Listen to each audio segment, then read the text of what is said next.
All right, sixth grade, we are here again recording some background information for Treasure Island Part 2. And Part 2, as you may have noticed, is entitled I Go to the first chapter is I Go to Bristol. But it is entitled The Sea Cook. So the main character that we're going to be focusing on here is, in fact, the Sea Cook, who we are introduced to in Chapter 7. Go check out this Chapter 7 summary video after you've read it and after this one. Now, Part 2, I have a few literary terms I want you to get down that you'll need to know. And these are things that are going to come up a bunch in Treasure Island. If I could get this to disappear. Nope, that's too far. You do have questions due for Part 2. So we'll just establish that right now. Don't forget those. So, the first of these terms is an idiom. An idiom is something you should have done with Mrs. Scaletti or... I don't know who was third grade teacher 3 years ago, so I'm blanking on that. Is a word or expression that does not mean its literal meaning. Cool or the bee's knees are example. When you say something is cool, you typically don't mean that its temperature is below normal. You mean that, hey, that's something that I find really interesting, really neat, or is something that is popular and it appeals to me. Or if it's the bee's knees, the same sort of meaning. We're going to see this a lot. We're going to see the idiom smart as paint come up, meaning that someone is intelligent and bright. Bright itself being an idiom. We don't mean that they shine very brightly. We mean that they're intelligent. Likewise, there's some more terms you need to know in here. So a metaphor is a comparison of two things without using like or as. Metaphors are used all the time in your life, whether you realize it or not. The elephant of a man trumpeted a command is a metaphor. He's not actually an elephant. He's not actually trumpeting a command. It means he's a very loud, very big person bellowing out a command.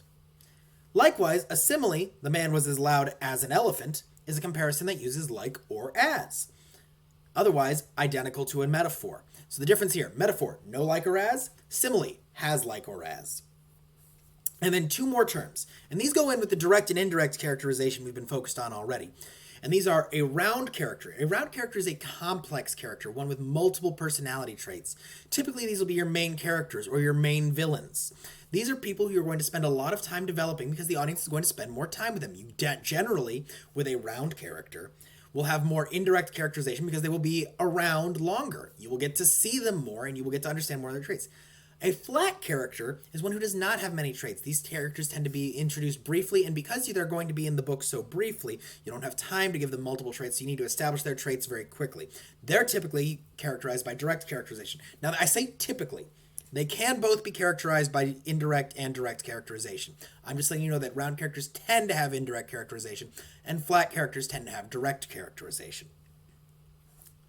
Now, we're going to we've got some characters already. Some of them, like, say, Billy Bones, we can already say are flat because they have very few traits. Billy Bones, he's a drunk, and he's a pirate, and he gets in fights. And he mostly has direct characterization, he doesn't have a lot of traits. The Doctor, we've seen a bunch of traits for him already. He's excitable about the adventure. He doesn't like the captain. He's willing to lie to the captain to keep him quiet to help out Jim and his mother. He's willing to make sure that people are taken care of. We've got a lot of traits that we can see in the Doctor, see that he's already a round character. The Doctor being one of our main characters, this makes more sense. Billy Bones being dead in the first part of the book makes sense that he's a flat character.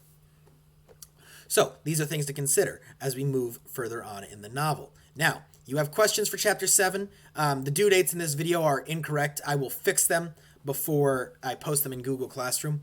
You'll have questions for Chapter 7, Chapter 8. We'll come to this later. We'll talk about making a sea shanty. That'll be Wednesday, so look forward to that. Chapter 9, Chapter 10, Chapter 11, Chapter 12. And these due dates, again, are incorrect. They will be fixed in the final product. So, that is all I have for you today, 6th grade. We will come back with this when we're talking about the sea shanty on Wednesday. Take care.